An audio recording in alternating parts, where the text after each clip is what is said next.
নমস্কার প্রিয় দর্শক বন্ধুরা, আজকে আমরা আলোচনা করব আমেরিকার একটা নতুন ভিসা পলিসি নিয়ে। তো তার আগে আপনাদেরকে H-1B ভিসা সম্পর্কে কিছু জানিয়ে রাখি। H-1B ভিসা হলো একটি নন ইমিগ্রেন্ট ওয়ার্ক ভিসা, যেটা মার্কিন যুক্তরাষ্ট্রের কোম্পানিগুলো বিদেশি পেশাদার, বিশেষ করে বিশেষজ্ঞদের কাজের জন্য দিয়ে থাকে। মূলত IT, engineering, finance, medical, science, research, architecture, accounting ইত্যাদি নানা বিশেষ পেশায় নিযুক্ত লোকেদের এই H-1B ভিসা দেওয়া হয়।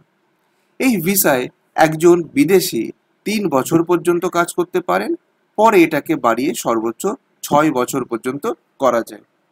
এবার আমরা আলোচনা করব এই H-1B ভিসা সংক্রান্ত লেটেস্ট আপডেট নিয়ে। 19 সেপ্টেম্বর 2025 তারিখে মার্কিন প্রেসিডেন্ট একটি প্রেসিডেন্সিয়াল প্রোক্লেমেশন মানে রাষ্ট্রপতির অধ্যাদেশ জারি করেছেন, যার নাম restriction on entry of certain non immigrants workers. এই অধ্যাদেশ অনুযায়ী 21 সেপ্টেম্বর 2025 ইউএস সময় থেকে নতুন H-1B ভিসা আবেদন করার সময় অতিরিক্ত $1,00,000 ফি হিসেবে দিতে হবে। এই নতুন ফি শুধুমাত্র নতুন আবেদনকারীদের জন্যই প্রযোজ্য হবে। পুরনো H-1B ভিসা হোল্ডার বা তাদের ভিসা নবনায়ন বা রিনুয়ালের ক্ষেত্রে এই ফি প্রযোজ্য হবে না। যদি তাদের আবেদন ইতিমধ্যে অনুমোদিত বা জমা দেওয়া হয়ে থাকে, তাহলেও এই অতিরিক্ত $1,00,000 ফি অ্যাপ্লাই হবে না। এবার আসুন এই বিষয়ে বেশ কিছু এফএকিউ আমরা আলোচনা করি। প্রথম এফএকিউ হচ্ছে যে ফি এর পরিমাণ কত। নতুন আবেদনগুলির জন্য অতিরিক্ত $1,00,000 ফি দিতে হবে। কবে থেকে কার্যকরী হবে?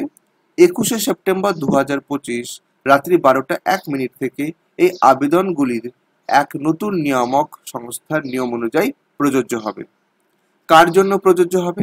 যারা ইতিমধ্যে H-1B ভিসা অ্যাপ্লাই করেছেন তাদের জন্য এটি প্রযোজ্য নয়। যারা রিনিউয়ালের জন্য অ্যাপ্লাই করেছেন তাদের জন্য এটা অ্যাপ্লিকেবল নয়। যারা নতুন ফার্স্ট টাইম অ্যাপ্লিক্যান্ট তাদের জন্য এই ভিসা নীতি প্রযোজ্য হবে। সংশ্লিষ্ট দায়িত্ব কি কি?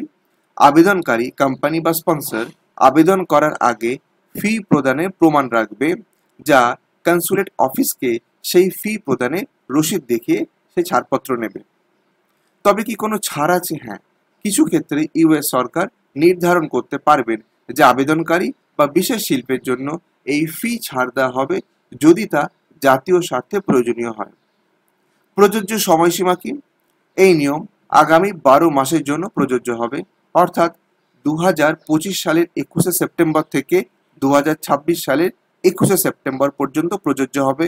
তারপর যদি বাড়ানো হয় তাহলে এই ভিসা নীতি তখনও অ্যাপ্লিকেবল থাকবে। কিছু সংশয় এবং প্রতিক্রিয়া আমরা দেখতে পাচ্ছি। যেমন কিছু সরকারি অফিসিয়াল ঘোষণা করেছেন যে নতুন ফি নতুন আবেদনকারীদের পেটিশনে প্রযোজ্য হবে এবং এটি এককালীন ফি হবে, অর্থাৎ বারবার দিতে হবে না। তবে কমার্স সেক্রেটারি হাওয়ার্ড লুটরিক একমুখে বলেছেন যে এটি বার্ষিক ফি হবে, যা পরে সংশোধিত হয়েছে এবং তিনি বলেছেন এটি শুধুমাত্র ওয়ান টাইম ফি। নতুন ঘোষণা ও বাস্তব প্রয়োগে অনেক প্রশ্ন ও দ্বিধা রয়েছে, বিশেষ করে কোন আবেদনগুলি সত্যিই নতুন হবে, কোনগুলি অব্যাহত বা রূপান্তর হিসেবে ধরা হবে এবং জাতীয় স্বার্থে ছাড় কতটা প্রয়োগ হবে এই বিষয়ে কিন্তু স্পষ্ট নয়। কিছু অপরিচিততা থাকায় প্রযুক্তি ও আইটি সংস্থায় প্রার্থীরা উদ্বিগ্ন হয়েছেন যে অতিরিক্ত ফি কর্মসংস্থান ও H-1B প্রোগ্রামে বড় ধরনের প্রভাব ফেলতে পারে। তো বন্ধুরা, এই ছিল লেটেস্ট আপডেট। আপনারা এই বিষয়ে কি আর অ্যাডিশনাল ইনফরমেশন জোগাড় করেছেন অবশ্যই কমেন্ট করে বলবেন। ভিডিও ভালো লাগলে অবশ্যই আমাদের চ্যানেলটি সাবস্ক্রাইব করবেন। আজ এখানেই শেষ করছি, আরেকদিন হাজির হব এরকমই ইনফরমেটিভ ভিডিও নিয়ে। সবাই ভালো থাকবেন, ধন্যবাদ।